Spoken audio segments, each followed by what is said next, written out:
memberikan tutorial penggunaan aplikasi ANBK 2021.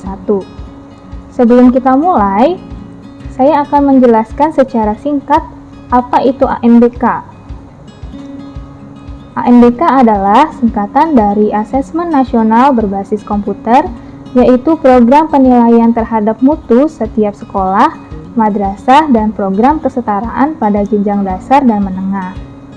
ANBK tersendiri terdiri dari AKM atau Asesmen Kompetensi Minimum dan juga survei. AKM merupakan penilaian kompetensi mendasar yang diperlukan untuk semua murid untuk mampu mengembangkan kapasitas diri dan berpartisipasi positif pada masyarakat. AKM terdiri dari literasi dan numerasi. Pada soal AKM, ada beberapa tipe. Yang pertama, pilihan ganda kompleks, menjodohkan, pernyataan, isian singkat, uraian atau esai. Selain mengisi soal AKM, peserta ANBK juga harus mengisi survei yang terdiri dari survei karakter dan juga survei lingkungan belajar.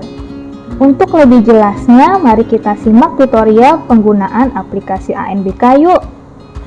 Saat ini saya akan memberikan tutorial penggunaan aplikasi ANBK. Namun, karena pada saat ini aplikasi tersebut belum bisa diakses, maka saya akan menggunakan website pusmenjar.kemdikbud.go.id yang nantinya tampilannya tidak akan jauh berbeda dari aplikasi ANBK yang akan kalian gunakan nanti pada saat hari pelaksanaan. Ini adalah tampilan yang akan kalian lihat pertama kali pada saat pelaksanaan tes nanti. Di sini kalian akan diminta untuk mengisi username dan juga password. Username dan password ini sendiri akan kalian dapatkan dari kartu peserta yang akan diberikan pada saat hari H pelaksanaan tes. Pastikan kalian untuk mengisi username dan password sesuai dengan kartu peserta kalian masing-masing.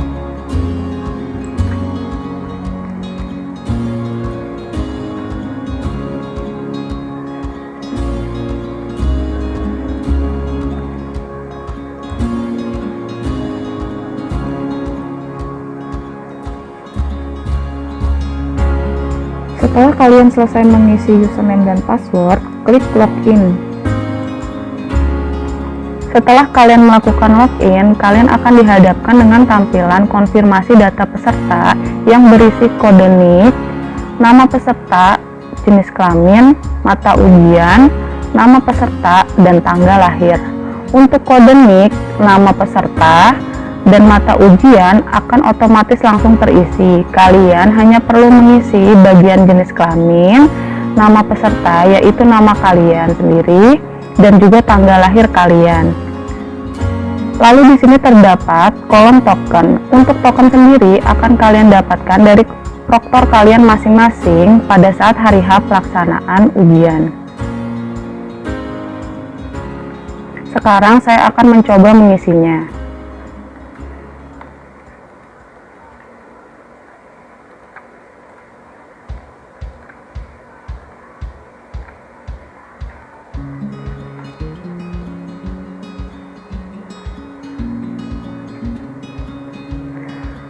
Setelah semuanya terisi, klik submit. Lalu selanjutnya akan muncul tampilan konfirmasi tes. Langsung saja kalian klik mulai. Ini adalah laman soal. Di sini terdapat berbagai fitur, yaitu ukuran font soal yang dapat kalian gunakan untuk menentukan ukuran huruf soal pada teks soal kalian masing-masing. Di sini terdapat 3 ukuran soal. Yang pertama adalah kecil, sedang, dan juga besar. Selanjutnya terdapat fitur informasi soal. Nantinya di sini akan berisi informasi soal yang kalian kerjakan.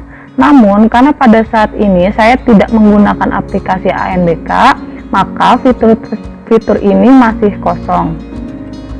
Selanjutnya ada fitur sisa waktu yang dimana akan menunjukkan jumlah sisa waktu yang dapat kalian gunakan untuk mengerjakan keseluruhan soal.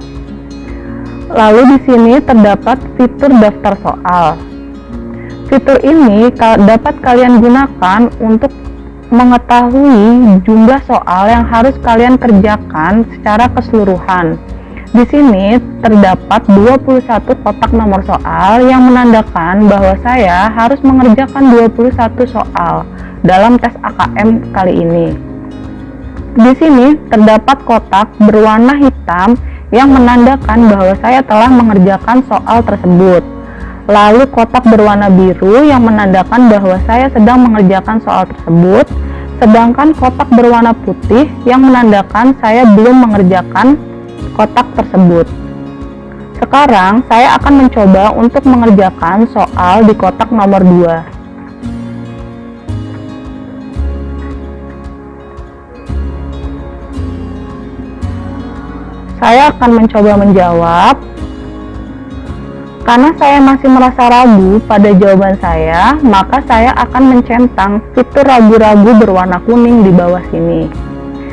Nantinya, otomatis pada fitur daftar soal di kotak nomor 2 akan berwarna kuning seperti ini. Selanjutnya, saya akan menjelaskan dua fitur lainnya di bawah sini, yaitu fitur berwarna merah yang dapat saya gunakan untuk kembali ke soal sebelumnya, dan juga fitur berwarna biru yang dapat saya gunakan untuk melanjutkan soal berikutnya. Sekarang saya akan menjelaskan tipe-tipe soal pada tes AKM. Ini adalah tipe soal pilihan ganda biasa, di mana ditandai dengan simbol lingkaran pada pilihan jawaban yang ada. Karena ini adalah pilihan ganda biasa, maka kalian hanya diperbolehkan untuk menjawab satu jawaban yang kalian rasa paling benar.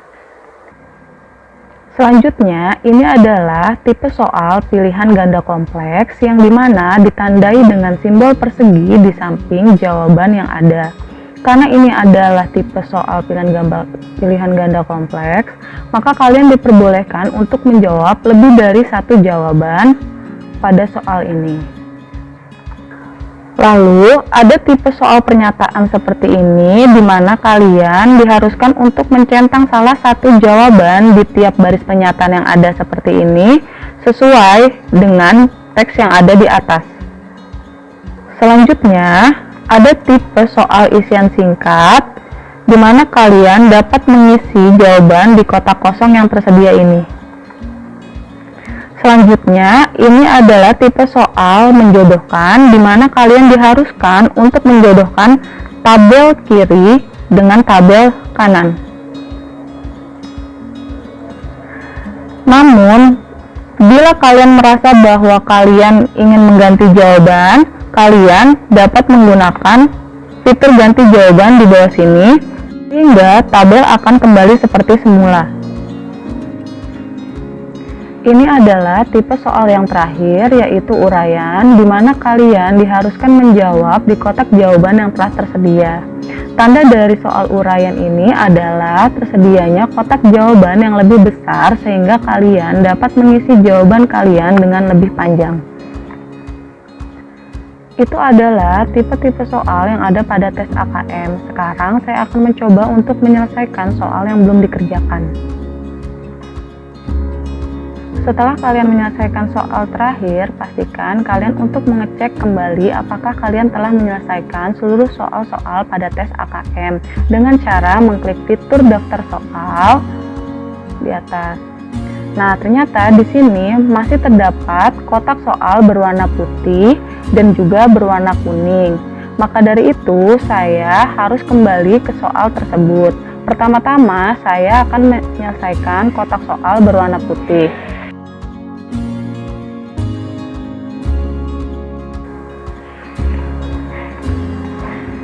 Saya akan menjawabnya, lalu kembali mengecek daftar soal. Kotak nomor 1 telah berubah menjadi hitam, yang berarti saya telah menyelesaikan soal tersebut. Kemudian akan saya lanjutkan dengan menyelesaikan kotak berwarna kuning ini.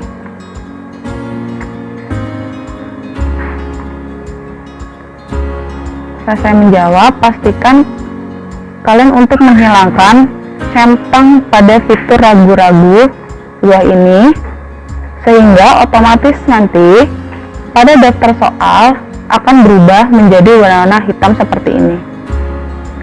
Setelah kalian pastikan seluruh kotak soal berwarna hitam seperti ini, kalian beralih ke soal terakhir, kemudian klik soal berikutnya dan klik selesai tes bila kalian telah yakin dengan jawaban kalian, dan klik kembali bila kalian merasa ingin mengganti salah satu jawaban kalian. Karena saya sudah yakin dengan jawaban saya akan mengklik selesai tes.